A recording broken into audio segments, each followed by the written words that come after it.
Well, the sun isn't shining and the covers are on.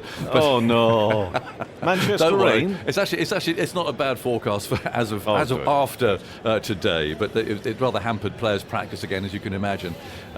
It's not a bad forecast, but anyway, I just thought I'd pull you up because you're obviously enjoying the GS Bowl. Yeah, it's nice here, I must say. Okay, so the West Indies, there was so much to celebrate and enjoy and take from that series. However, from a cricketing point of view, England perhaps expect a sterner test with Pakistan, do you think? Well, I'd think so, and I'd rather hope so. And I felt very sorry for the West Indies, who I think rather burnt themselves out. You know, a long time in the bubble, and quite a lot of tension, if you remember, uncertainty when they first arrived about the whole thing, the whole setup. Well, people have kind of got used to that now, and England got used to it, of course, and playing these matches with nobody watching and very little atmosphere, and that's something that Pakistan are going to get used to, and England might just have a little bit of a jump ahead of them as far as that's concerned. But I'm always excited by Pakistan, because they don't go the traditional way. They don't follow the rules. They can be absolutely amazingly exciting, innovative, and then they can collapse in a heap. I mean, you can get all sorts of things in between. So I love watching Pakistan play cricket. They're coming here with some of the most exciting young fast bowlers around. Everyone's talking about Naseem Shah, of course, 17 years old. And what's really exciting about him is that none of us have really seen him. We've seen him on the telly, and you can look him on YouTube. But, you know, when you see someone of that age running in and bowling, as you can see on those short clips, this is someone who I'm going to be really excited to watch. He bowls with proper pace. He is only 17, and there's some talk about that, but he looks pretty fresh-faced to me. It doesn't really matter, frankly. This is a really good young talent who took the youngest hat-trick in Test cricket. His action... it's interesting, we were talking about it here just a moment ago. For me, and there'll be lots of talk about this over the next few days, because fast bowlers talk about fast bowlers' actions, you try and compare and contrast and so on. But for me, if you chop him off at the delivery stride and you just look at the actual delivery stride and the release, for me, he's Richard Hadley. I say, forget the rest, forget the run-up, but just the way the wrist goes and the beautiful upright action. But hey, people have other thoughts about that. But you know, when you see youngsters like that, who are going to have Shaheen Afridi, he's only 20, left armour as well. They're going to have the old pro Muhammad Abbas in there as well, and probably two leg spinners, which will be really interesting too. I think Shadab might get a game tomorrow because his batting again counting in his favour there. But you know, this is always a really exciting team to watch, and to see how they adapt to these strange conditions. Well, we'll just have to wait and see. But they're coming here with lots of skill, no doubt about that. We'll get your thoughts on England in a few moments, Sam, and also hear a chat you've had with England captain Joe Root in a second. But Azam Mahmood, welcome to the team. It's great to have you with us for Test Match Special. I'm sure you're very much looking forward to the series. And again, we'll get your thoughts on some of those names that Jonathan has just been talking about. But we also just made reference there to, you know, the way that things are so different in terms of preparation. I don't know if you had much chance to speak with those inside the camp as to what they've been here for quite some weeks now, haven't they? How do you think they're preparing? First of all, thank you very much for having me here in this team. Really looking forward to working with you guys and excited about the Test match cricket. I spoke to the guys and they were very prepared. Internal games between them, so these guys are here for last month or so, and they are looking forward to this Test match. And talking about this bubble, and Pakistan, I think, used to this bubble because we used to play Test match cricket in Abu Dhabi and Dubai. Not many people come and watch that. Well, that is true, actually. Yes. So in terms of the crowd, So, but the whole preparation in terms of going in a hotel and staying at the ground and not being able to come out of that's all a little bit different, isn't it? They've got to somehow come to terms with all that as well. That's different for them. Yeah, that's different for them, but it's a great opportunity for them to know each other, and because they're a really young team and they like each other company, they like each other's success, and they give them time to gel together. And I think it's like a more sort of camp sort of thing, you know, like where you prepare yourself and getting ready. And we always did, you know, like Pakistan always did before coming to England. They always go for a boot camp or something like that. So this is like a boot camp for them. Okay, we'll get some more thoughts from you in just a moment. Let's catch up with the thoughts of the England Test captain Joe Root. He's been speaking to Jonathan Agnew. Well, Joe, you're back again. A few days out, refresh yourself a bit? Yeah, it was nice to get home. I think all of the lads really enjoyed being able to get back, see families, spend a bit of time in familiar surroundings, and refresh ahead of this series. We talked about the haircut count, I think, last time. I see you've still failed. I've still failed, yeah. It was time I didn't want to spend away from home, to be honest. It was, I just wanted to make as much time, spend as much time with the family as I could, so I can bear another 3 or 4 weeks without getting it. Carrie could have done it. She could have done it, but I could have been ridiculed for the results. So. Fair enough. What was it like coming back? I mean, was back into the bubble again? Was that an issue for people?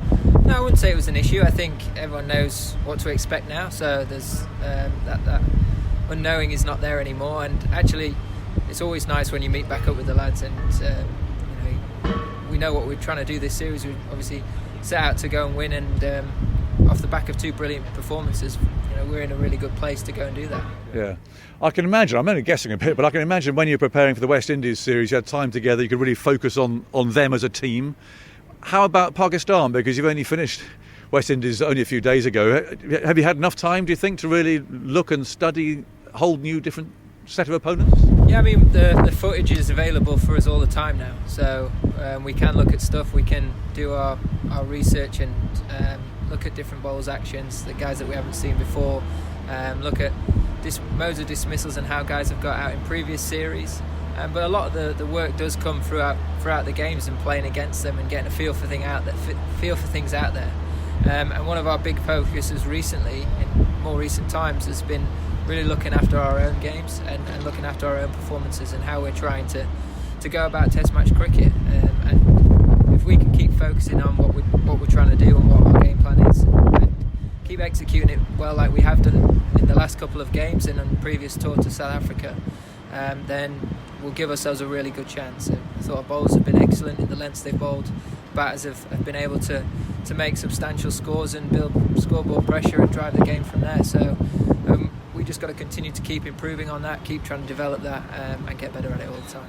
One similarity, I guess, is the pace attacks of the 2 teams you're up against, and there's some exciting youngsters you might be up against over the next few weeks. There are, yeah. There's a few very exciting young players that they've got with bat and ball, and we've seen in recent series that they've played that they've done some special things, and they've got some very good skills. So we're very aware of the challenges that they pose as a side and as a bowling group, as well as some experienced players that we've come across before that have had success. So it will be an exciting series. There'll be different challenges compared to the West Indies series, but if we're going to grow as a team and we want to get to that number 1 spot in the world, we're going to have to be consistent against different attacks, against different challenges, and find ways of making those big scores, whatever's thrown at us, and similarly taking 20 wickets against different batting lineups too. Balance of the side, obviously is a bit different the last time because Ben Stokes couldn't bowl. What's his situation? We're still a bit unsure on where he's at. He's not been able to bowl because of the weather. We've not been outside, so we'll have to see and make a real decision on that tomorrow morning probably. But we've got options. We've got a number of different options we can go down with the squad that we've got, and that's very exciting. So regardless of what the conditions throw at us and the service throws at us, we feel like we've got all bases covered. Yeah. And will it help the fact that you've been playing crowdless and atmosphereless and so on? Actually, you've generated a lot of atmosphere on the field, but it is a bit weird coming into it like the Pakistanis are. Yeah, I mean, that probably will be a slight advantage for us, the fact that we know what to expect in that environment, and that we've had games under our belt in those conditions, and especially at this ground as well, having just played 2 games here. We know what's likely to come and how to combat that. So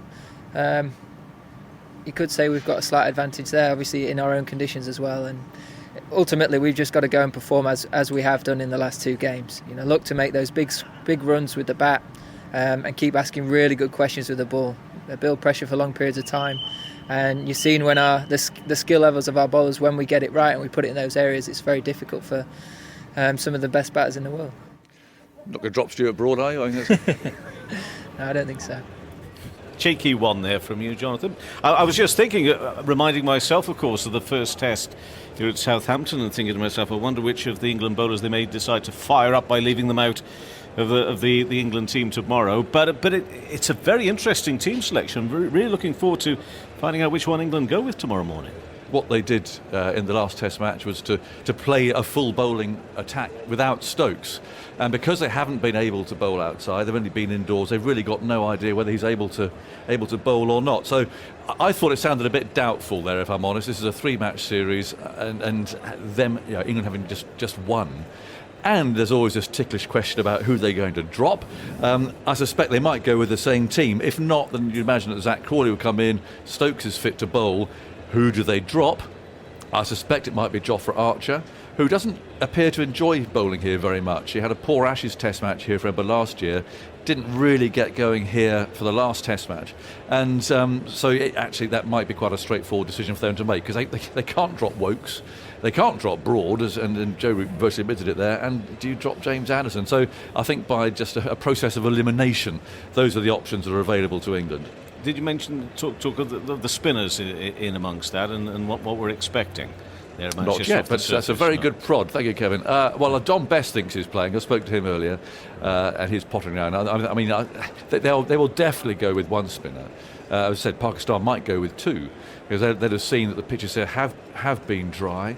There has been some spin. West Indies came in with 2 spinners last time. So I would think there's a pretty reasonable chance they'll go in with the same side, assuming that Stokes won't be able to bowl. They might just hold him back, give him another week's recovery, and then they've got to make that ticklish decision about who they'd leave out down at Southampton.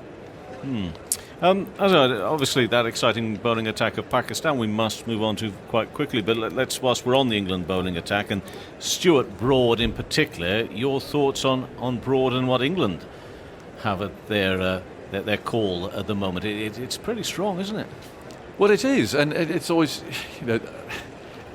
the management, the selectors are always thrilled when they've got lots of choice, because they've got depth in squad, and you hear all that thing, it creates competition and so on. Actually, it's quite a tricky place for the players to be, because yes, some do respond to having pressure on them and players breathing down their necks and knowing they have to go out there and perform, otherwise they could be dropped. Others don't respond so well to that, and they need to be comfortable in their environment. They need to have the confidence that they're going to remain if they do bowl a bad over or something like that. So not everyone you can treat the same. As we know, though, however, Stuart Broad is of the feisty variety. Thank you. Welcome back, Radio 4 long web listeners. We're just chatting here about the team that England might well put out tomorrow. Stuart Broad, of course, is a much more feisty character than that, and he relishes in that sort of competition. But I'm not sure someone like Chris Wokes or Jofra Archer necessarily is like that. So it's all a case of managing selection, but not every player is as thrilled as the selectors and management are to have such fierce competition. And Stuart has continued really to speak his mind, as his stewards want, and everybody seems to love that about him. But making it clear that he considered retirement after what had happened here at Southampton just a few weeks back. Yeah, it didn't surprise me. I mean, I think it's a fairly open secret. I mean, he thought last summer might be his last, and so everything that's happened since then has been rather a bonus. And I mean, he's bowled brilliantly, and I'm talking about the start of the Ashes.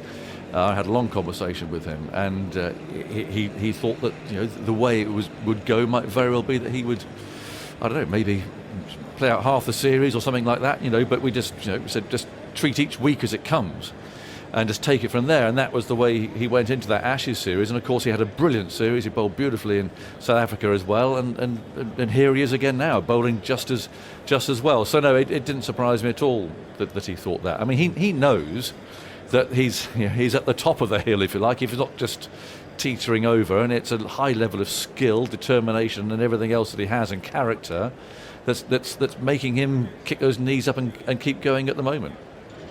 So let's talk about Pakistan and the bowling attack, which Jonathan referenced 5 or 10 minutes ago. It isn't really that experienced. There's a lot of inexperience, but an awful lot of potential here. Explain to us some more about some of the bowlers we can look forward to watching and listening to over the next few weeks, and what it is about them that you think makes them so exciting. I think 3 bowlers, which Mohammad Abbas, Shaheen Shah Afridi and Naseem Shah. Abbas is more experienced than all of them. He played first-class cricket a lot, and he's, I think, played 18 odd Test matches. But he got a skill, a consistent line and length, and he's very steady. and asking questions, especially on these conditions with the Duke ball. And he was brilliant last time around when Pakistan won the Test match at Lord's. So this is a guy. And then the two youngsters, Shaheen Afridi got bit more experience now because he's toured in South Africa and Australia. So he's been part of the Pakistan team for the last 18 months or so. So he's been brilliant with the new ball. He pitched the ball up and asked batsmen to hit through the covers, and he's not afraid going for runs. So that is a good thing for him. So he can create different angle from round the stumps, over the stumps, and when ball is tailing, and he can come round the wicket and take the ball away from the right-hander. So that's the area he's been working hard on it. You remember the 92 delivery when Wasim Akram bowled those deliveries to Alan Lamb, creating that. We've forgotten about them actually. I'm sorry. But that's the area he's working hard on it. And one thing I will tell you about this young guy, his desire and hunger is amazing. He works really hard on his fitness, on his skills every time. And talking about the young Naseem Shah, he's brilliant talent, phenomenal bowler, and Pakistan needs to manage his workload because. Well, I was going to ask you about this because West Indies, I thought, got wrong by just played the same attack for 3 Test matches with only 3 days in between. These young lads, they can't be expected to do that, can they? What sort? We've got Wahab Riaz who could play a game or perhaps balance things out a bit. What else is below? Wahab Riaz is there because he was mainly selected for T20 cricket, but because of this tour, he's managed to play any one of 2 Test matches if he needed to be.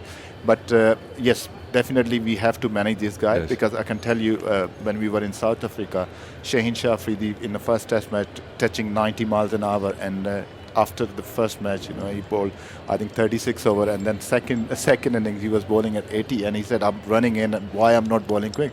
I said, "Listen, son, your body is used to bowling 4 over or 10 hours, yes. So now you have to bowl 36 over. You will be fine. It will take time to body to adjust bowling a lot more overs." And same thing happened to Naseem Shah when he went to Australia after the first Test match. They rested him for the second Test match. So I think we need to manage their workload. It's very important. And you asked a question about what bowler they have. Suhail Khan is there, yes. So he's been brilliant in the practice matches, and Imran Khan is there. They are very similar to Mohammad Abbas. They don't have that much pace, but they can give you a good control with the line and length. So if Abbas is not playing, then might be one of these guys can come in. If one of these guys not playing, might Wahab come in to the second Test match.